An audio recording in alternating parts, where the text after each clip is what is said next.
You wake up with your stomach already twisting from hunger. You haven't eaten properly in 2 days. But today was supposed to change that.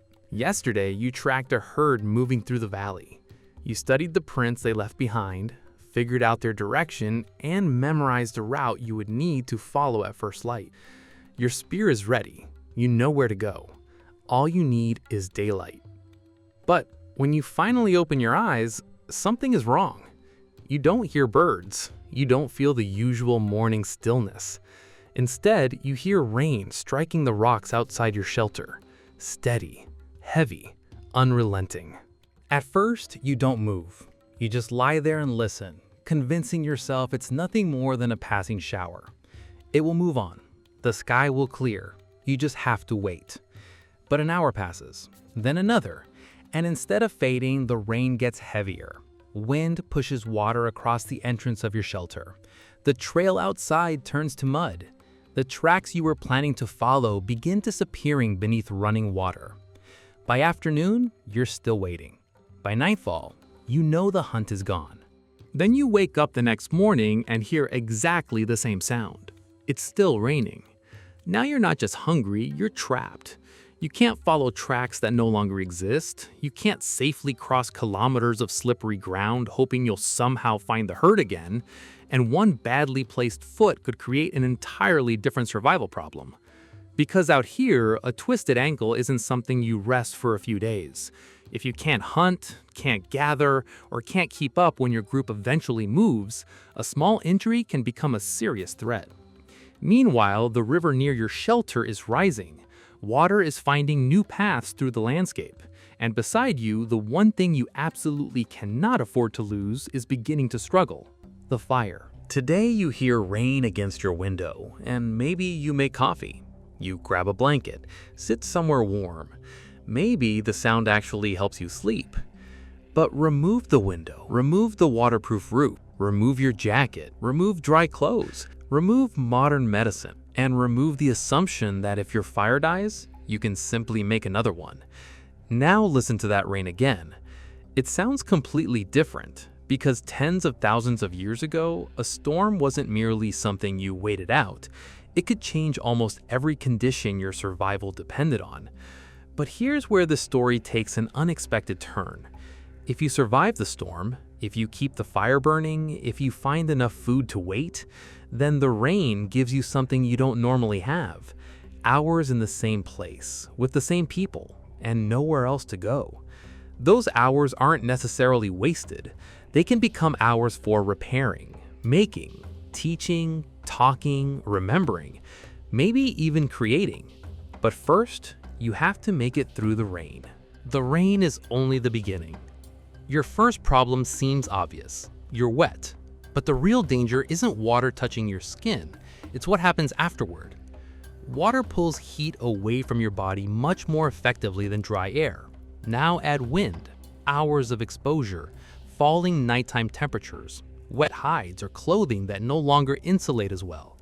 You don't need snow before cold becomes dangerous. You only need the wrong combination of wet, wind, temperature, and time. So staying close to shelter makes sense, except the shelter has problems of its own. Imagine you're inside a rock shelter near the bottom of a hillside. Yesterday, the floor was dry. Today, water is flowing down terrain that hasn't carried water for weeks. Small channels become streams. Streams grow stronger. Mud moves, debris moves, and the place protecting you from the rain can begin filling with the very thing you're hiding from. So you move farther inside. Then you hear something. Not rain, something else. A scrape against stone. You look toward the entrance. Nothing. Then another sound. Closer. And suddenly you remember something important. You aren't the only animal looking for somewhere dry. Large cats need shelter. Hyenas need shelter. Bears need shelter. And some of the best protected spaces in the landscape are exactly the same places humans might want to occupy. A cave isn't your house. There is no door, no lock, no wall separating your world from theirs. It's simply protected space. And when weather becomes severe, that space becomes valuable. Rain compresses the landscape. Animals that might normally remain separated can be pushed toward the same protected areas, water sources, pathways, and dry ground. You're cold, you're hungry, visibility outside is poor, travel is dangerous, water may be rising, and somewhere beyond the light, another animal may be waiting for exactly the same thing you are, a safe place to survive the night. Which makes the circle of orange light in front of you suddenly feel incredibly important, because whatever happens outside, you still have fire, for now. If the fire dies, the night changes. To you, making fire is almost insultingly easy. A lighter can sit forgotten in a drawer for months. Then, one movement of your thumb, and you have flame. Now remove it. Remove the matches, remove the stove, remove every guaranteed source of ignition, and look at the fire again. Suddenly, that flame isn't just warmth, it's infrastructure, light after sunset, a way to cook, a way to dry wet material, a place for everyone to gather, and an extra layer of security between your group and whatever may be outside. So while the rain is falling, someone has to keep it alive. The problem is that everything outside is getting wetter. Branches lying openly on the ground are soaked. Your easiest fuel is disappearing. So you search differently. Look beneath dense cover. Check dead branches protected by vegetation. Search beneath overhangs. Split larger pieces to reach material protected inside. Find whatever bark and tinder remains usable. Then return to the fire. Feed it carefully. Too little and it shrinks. Too much damp material and you risk smothering it. Add something. Wait. Watch. Move a branch. Blow gently. Wait again. The flame grows, then shrinks. For the next hour, your entire world might become that tiny orange light. It doesn't sound heroic. Nobody is fighting a mammoth. Nobody is throwing a spear. You're sitting on the ground watching wood burn. But today, that may be one of the most important jobs anyone can do, because humans have controlled fire for an extraordinarily long time, but maintaining an existing fire and reliably producing a new one whenever you want are different problems. That makes even an ember valuable. Some peoples have transported fire using materials capable of smoldering for long periods. You're not carrying a campfire, you're preserving the possibility of the next one. Thousands of years later, Ötzi the Iceman was found carrying materials associated with making fire as part of his equipment. Fire was important enough to prepare for. And today, the storm has made yours fragile, so someone stays near it, feeding it, protecting it, drying tomorrow's fuel beside today's flame, until eventually the fire stabilizes. You're warmer, the immediate danger has eased, but outside, still raining. You're not hunting, you're not traveling, you're not going anywhere, and suddenly you possess something that changes the entire day, time. So you reach for a piece of stone. Someone beside you picks up a damaged spear point. A child moves closer to watch, and without anyone formally deciding to, your shelter begins turning into a workshop. You place the stone between your hands. Tap. A flake breaks away. Turn it, inspect the edge. Tap again. Another fragment falls between your feet. Making a useful stone tool isn't simply smashing rocks together. You need to understand how the material fractures. Strike at the wrong angle and you remove the wrong piece. Strike too hard and you can ruin the entire tool. So you work slowly. Tap, turn, inspect. Tap. And thousands of years later, archaeologists find the evidence of people doing exactly this. Not just finished tools. The mistakes, broken pieces, half-finished objects, piles of tiny flakes concentrated where people once worked. A finished tool can travel. Debris usually tells you where somebody actually sat and made it. Now look around your shelter. Someone repairs a point damaged during the last hunt. Someone works a hide. Someone shapes bone or wood. And beside one experienced adult, a child watches, then tries, fails, gets corrected, tries again. This is how technology survives when nobody can write it down. If the child doesn't learn the skill can disappear with the person who knows it. So these hours aren't just manufacturing time, they're teaching time. And sometimes what people were producing was surprisingly sophisticated. At Blombos Cave in South Africa, archaeologists found evidence of deliberate ochre processing around 100,000 years ago. Pigment was ground, materials were combined, Abalone shells were used as containers. There was a process, a desired result, preparation for later. And that's the important shift. The rain has prevented you from solving today's problem. You can't hunt, so instead, you prepare for tomorrow's. Repair the point now. Prepare materials now. Work the hide now. Do the quiet work that makes future action possible. And some of that work involves a technology so ordinary today that you probably never think about it. String. Take plant fibers, prepare them, twist them together, then combine those strands. Slowly, something stronger forms between your fingers. Cordage. It doesn't look revolutionary until you try living without it. Want to secure a stone point to a shaft? You need something to bind it. Want to repair equipment? Tie part of a shelter together, bundle objects, possibly create nets, traps, containers, or other composite technologies. Again and again, you need something capable of connecting one thing to another. An enormous amount of technology depends on that simple idea. But here's the problem. Stone survives. String usually doesn't. Wood rots. Hides decay. Baskets disappear. Clothing disappears. Plant fibers disappear. Which means the archaeological record gives you a distorted picture of prehistoric life. It preserves the hard things. Imagine almost everything in your home made from fabric, wood, paper, plastic, or rubber disappearing. Then imagine someone thousands of years later trying to reconstruct your daily life from whatever remained. They'd miss most of your world. We probably face the same problem with our ancestors. Occasionally, however, something fragile survives. At a Neanderthal site in France, researchers identified a tiny fragment of twisted plant fibers associated with a stone tool. And at Hohlefels cave in Germany, archaeologists found a mammoth ivory object with holes and spiral grooves that has been interpreted as a tool for producing rope or cordage. Think about what that represents. Not simply making rope, but understanding the process well enough to create a tool that helps make rope. Technology helping create more technology. And rope making has another interesting quality. It's slow, repetitive, patient work. Exactly the sort of thing you can do while sitting near a fire, listening to rain hit the rocks outside. We cannot say rain invented string, but we can say periods of forced downtime gave people opportunities to manufacture and repair technologies that required time and concentration. And after enough hours inside, you start improving something else, the place itself. You don't just survive there, you make it livable. Look beneath you. Cold ground, hard stone, maybe damp earth. Now imagine sleeping on it tonight, and tomorrow, and possibly the night after that. Eventually, you stop accepting the shelter exactly as you found it.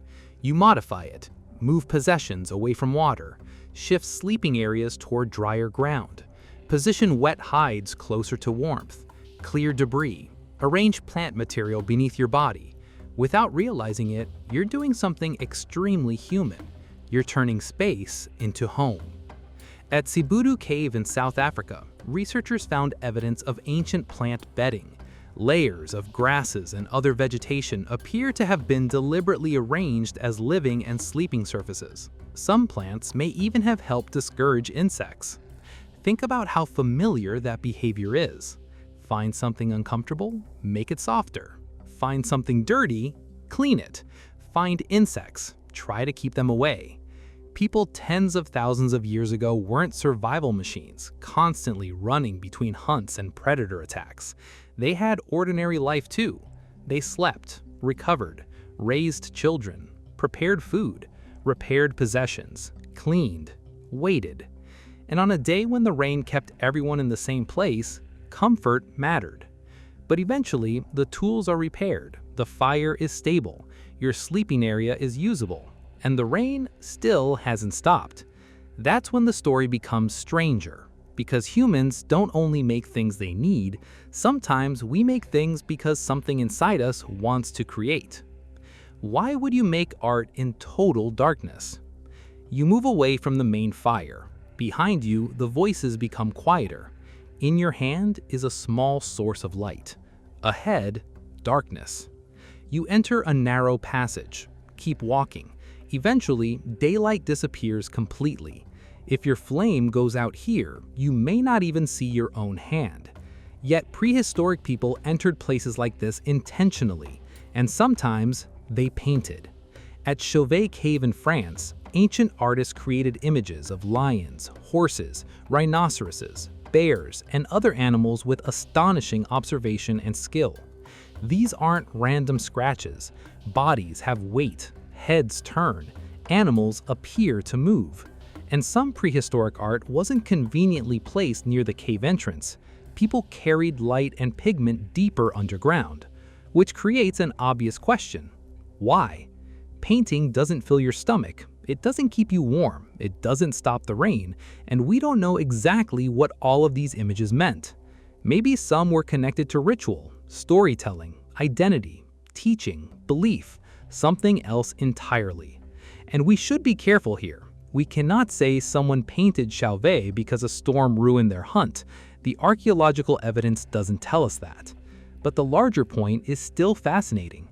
Prehistoric people sometimes devoted time, planning, fuel, materials, and effort to activities that went beyond immediate survival. They weren't merely responding to whatever was physically in front of them. They were creating symbolic worlds, representations of animals that weren't currently there, marks carrying meaning, things existing first inside a human mind and then outside it. And there's another way to make something exist when it isn't physically present. You can describe it with words. The most important thing around the fire may have been talking. Return to the fire. Night has arrived. Rain still falls outside. The practical work is slowing down. Then someone starts talking. Maybe it's an older hunter. He describes a place several days away, a water source, a dangerous crossing, a valley where animals move during a particular season. You have never been there, but now part of that place exists inside your head. That is an extraordinary human ability. You can inherit an experience you never personally had. You don't have to eat the poisonous plant yourself. Someone can warn you. You don't have to personally discover every water source. Someone can describe where one is. You don't have to encounter every dangerous animal before learning how it behaves. Someone else can tell you what happened when they did. Language turns individual experience into group knowledge. And research among hunter-gatherer communities gives us an intriguing window into how conversation changes around fires. Anthropologist Polly Weissner studied conversations among Jew Wansi people and found the difference between practical daytime conversations and nighttime fireside talk. Around evening fires, storytelling, singing, dancing, and discussion extending beyond immediate economic concerns became much more prominent. Think about why that matters. During the day, attention belongs to the immediate environment: food, movement, resources, work. At night, the radius of your physical world shrinks. You sit around light, and your mental world expands. Someone tells a story about a hunt that happened years ago. Someone imitates another person and everyone laughs. A child hears the same warning for the 10th time. Someone explains why a place should be avoided. Maybe someone tells a story about an ancestor the youngest person in the shelter never met. Now information is traveling through time, and stories are unusually good vehicles for carrying it. Which would you remember more easily? A dry list of directions to water, or a story about the hunter who followed an injured animal beyond a particular hill and found water between 3 rocks? The story contains a person, a sequence, emotion, a place, cause and effect. You can repeat it. A child can remember it. That child can eventually tell someone else. Suddenly, knowledge can survive longer than the person who discovered it. That's not downtime. That's transmission. And not every conversation has to be profound. People probably complained, argued, teased one another, repeated stories everyone had heard before.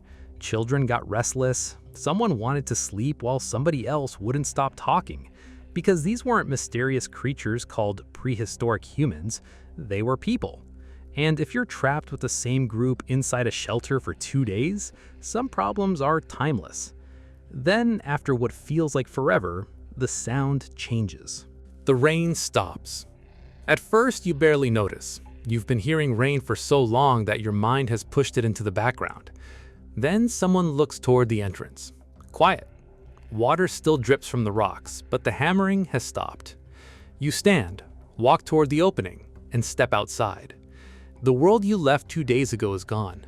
The air smells different. Streams are fuller. Vegetation is wet. The ground beneath your feet is soft. And suddenly, the same rain that destroyed yesterday's tracks has created perfect conditions for new ones. An animal crosses soft ground and leaves a clear impression. You can see direction, size, sometimes details about movement. And if the track lies over a surface freshly changed by the storm, you know something else. It came after the rain. The landscape has reset its evidence. And food opportunities may have changed too. Rain can bring new plant growth and make some underground foods easier to dig from softened soil. Mushrooms can appear, insects emerge, water collects in places that were dry before. In some tropical environments, termite reproductive swarms can follow rain, producing enormous numbers of edible insects. So the storm hasn't simply removed food, it has rearranged where food can be found. And that's where the real advantage becomes visible. The most successful response isn't necessarily forcing the original plan to work, it's knowing when to abandon it. Before the rain, track the herd. During dangerous weather, stay close, protect the fire, repair equipment, teach, prepare. When new foods appear, collect them. When the rain stops, read the landscape again, adapt. Because humans were never the fastest animals in the landscape. We weren't the strongest, we didn't have enormous claws, we didn't have thick natural fur. We couldn't overpower every predator we encountered. Yet humans eventually occupied deserts, forests, grasslands, mountains, coastlines, and some of the coldest environments on Earth. Not because every day went according to plan, because when the plan stopped working, we changed the plan. The storm didn't steal the day. Now look back inside the shelter, the fire still burning. Beside it are flakes of stone that weren't there before. A repaired point, cordage that is longer than it was yesterday, materials prepared for later, a child who now understands a little more than they did before the storm, maybe a story they will remember years from now. Outside, you lost 2 days of hunting. From one perspective, the rain stole those days. But did it? Modern life has trained us to associate productivity with visible action, moving, producing, finishing, going somewhere. But prehistoric life exposes a different kind of productivity. A hunter sitting beside a fire, repairing a point, is preparing tomorrow's hunt. Someone twisting fibers is creating future equipment. An older person telling a child where water can be found is transferring a survival map between brains. Someone maintaining bedding is protecting health and comfort. Someone experimenting with pigment is doing something whose purpose may extend beyond immediate survival. And someone telling a story may be preserving information long after the original event disappears. The action can look small, the consequence may not be. So perhaps the most interesting thing about a prehistoric rainy day isn't that people found ways to avoid boredom. It's that waiting itself could become useful. Storms, long nights, winter, injury, periods when movement became difficult. Human history contained countless moments when the environment effectively said, "You aren't going anywhere." And humans filled those hours with maintenance, with tools, with teaching, with conversation, with memory, with imagination. Now the clouds are breaking. You pick up the spear you repaired beside the fire, check the binding, tighten it. Someone beside you gathers equipment prepared during the storm. You step onto the wet ground, and almost immediately you see it. A fresh track, then another. The herd may not be where you expected 2 days ago, but that's okay because you're no longer following yesterday's plan. You're reading today's world. You look back once toward the shelter. For 2 days, the rain prevented you from doing the thing you thought mattered most, hunting. But while you were trapped inside, the fire survived. Your equipment improved. Knowledge moved between people. Work got done. And when the storm finally ended, you walked out more prepared than when it began. The rain hadn't stopped life. It had simply changed what life required from you. And maybe that's one of the most important reasons humans became so difficult for the world to defeat. Not because our plans always worked, but because when they didn't, we found something else that did.